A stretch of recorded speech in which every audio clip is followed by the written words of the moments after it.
Two of my favourite games are System Shock 2 and Fallout. They're both challenging, complicated and unforgiving games.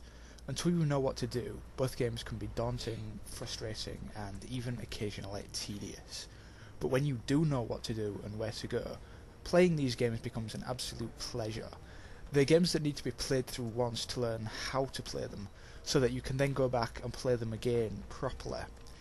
While this is certainly a design flaw, mastery of these complexities and challenges makes these games a joy to experience, and the second play is certainly better than the first. That is exactly what can be said of Mirror's Edge. Mirror's Edge is something of a unique specimen in that it combines platformer gameplay, something we're all familiar with, and a first-person perspective, something we're all familiar with, to create a first-person platformer, something we're definitely not familiar with. Although there are guns in the game and you can use them, running is what you do best. You are appropriately a runner. In the world of tomorrow, the government monitors all forms of communication, and the only way certain individuals can communicate without BB listening is to send out runners with packages. As the protagonist, Faith, you'll run, jump, slide, shimmy, wall run and zipline through bizarre rooftop playgrounds, certainly in environments unlike anything we've seen before. Although the game takes place in an oppressive city-state, it feels much more like one of Firefly's core planets than it does Orwell's 1984. Regardless, the game spends much more time focusing on Faith and her running around than on the society in which she lives. After all, Faith and her cohorts live on the edge with a capital E. They aren't the oppressed. And since we see things only through Faith's eyes, all we see is the fringe of this oppressive society. Nevertheless, a great deal more could have been done with the world, and certainly with the story. The story is pretty much like any other first-person game, meaning it runs through a shopping list of cliché that includes, but is by no means limited to, amnesia, a frame job, an enemy who becomes an ally, and an ally who becomes an enemy. Most of the story is told through somewhat stylish animations that play while each level is loading, these being the only part of the game not taking place in first person, while occasional chat with your pal via your two-way during gameplay, as well as occasional face-to-face cutscenes with other characters, keeps everything swiftly moving forward. While the story isn't very good and is by no means original, I can't criticise it too much, since in much the same way that a typical FPS storyline exists purely to give context to the gunplay, Mirror's Edge storyline exists purely to give context to the platforming. It could be much better, but its purpose is merely to explain why we're doing what we're doing, and that much at least, it does very well. After a quick tutorial where you're taught the basics of running and jumping, you're thrown headfirst into the game. I said earlier that you need to play the game first to be able to play it properly, and that becomes immediately apparent in the opening few minutes. Mirror's Edge is all about speed and momentum. Merely traversing the environment like a typical platformer, like Tomb Raider or Prince of Persia, is not enough in this game. In Mirror's Edge you have to do it quickly. If you aren't doing it quickly, you aren't doing it right, and it's not fun. The fun of Mirror's Edge is seamlessly navigating these environments, and while most of the gameplay footage you may have seen on the net always shows someone blazing around, taking all the right jumps, making all the right grabs, always going in the right direction, and generally getting from A to B very quickly and very seamlessly, this is not at all the case on your first playthrough. Because in Mirror's Edge, you will die repeatedly. You won't know where to go, you'll stand around looking for the next jump, you'll miss time jumps, you'll run into walls, you'll try to slide under things you're meant to hop over, and you'll generally be a very crappy runner. Even if you're good at games, you won't get the kind of experience you may be expecting, because you don't know where to go. Now, the game takes some steps to resolve this issue. The first and potentially best way of showing the player where to go is through stark contrasts in the colour palette. The majority of the environment is very pale, many of the buildings are white or grey, and there's an awful lot of glass. This gives the environment a very sterile feeling, which fits well with the oppressive vibe, making it seem as if all colour, which may be seen to represent emotion, the very essence of humanity, has been sucked out of the city, leaving a mostly colourless world. This concept also allows the developers to gently nudge us forward with the use of colour. The colour red is used to great effect, sometimes as a natural part of the environment, while other times it's a gameplay device called runner vision. Runner vision makes parts of the environment that are especially useful to you glow bright red, so things like pipes you want to climb and boards you want to run along and jump off of will glow, showing you where to go. This is a terrible contrivance. and while I would have loved to have played my first time through without it, that's close to impossible. Worse still is the hint button, which, when pressed, will make Faith turn to the direction she's meant to be heading. The very idea offends me. It's like autopilot in a racing game. Who wants to play a game that plays itself?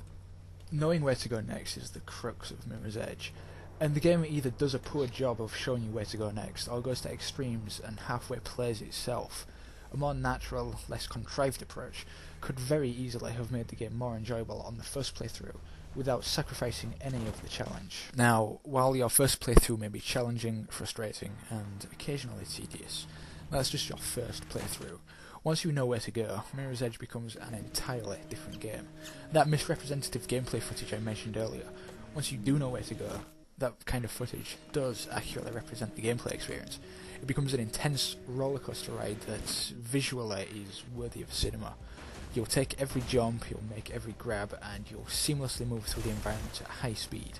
And that intensity is really accentuated through the perspective. The game takes place entirely in first person, and the game does an excellent job of conveying that, certainly better than any other game to date. When you look down, you can see Faith's legs. When sprinting, you can see her hands pumping and hear her heavy breathing. She gasps and grunts as she jumps and runs around, and depth of field is subtly used to great effect to represent the focus of her eyes. There are also animations for everything, from vaulting over a wall to disarming a guard. The use of animation, the use of depth of field, and the use of audio really make you feel like you are Faith. And when she lands badly after a fall, when she barely manages to grab hold of a wall-mounted pipe, or when she body slams her way through a door, you really will feel it. The thing I hate most in first-person games is when I feel like a disjointed hand floating around the game environment carrying a gun. And what Mirror's Edge has achieved is really the direction I think all first-person games should be heading. While you spend most of your time running around or running away from guards, there are a few times when you will either have to or choose to stand and fight. Faith is extremely vulnerable, and just a few shots will kill her, giving the game a very unique and difficult to master combat style. First you need to shepherd the enemies around a little to separate and isolate them, then you need to engage them one at a time. You can fight them either by repeatedly smacking them in the face, by doing some fancy acrobatics and then repeatedly smacking them in the face, or by nicking their gun, which is just hitting a button at the right time.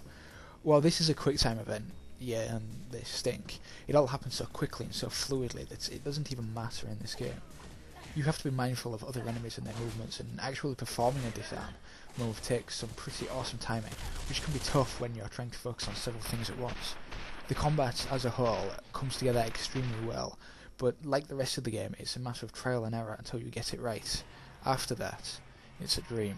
Combat is a rather insignificant element of the game though. You'll spend most of your time running away, and there is nothing quite as intense as hearing the hisses and pings of nearby gunfire, and seeing glass shatter around you as you tear through a building.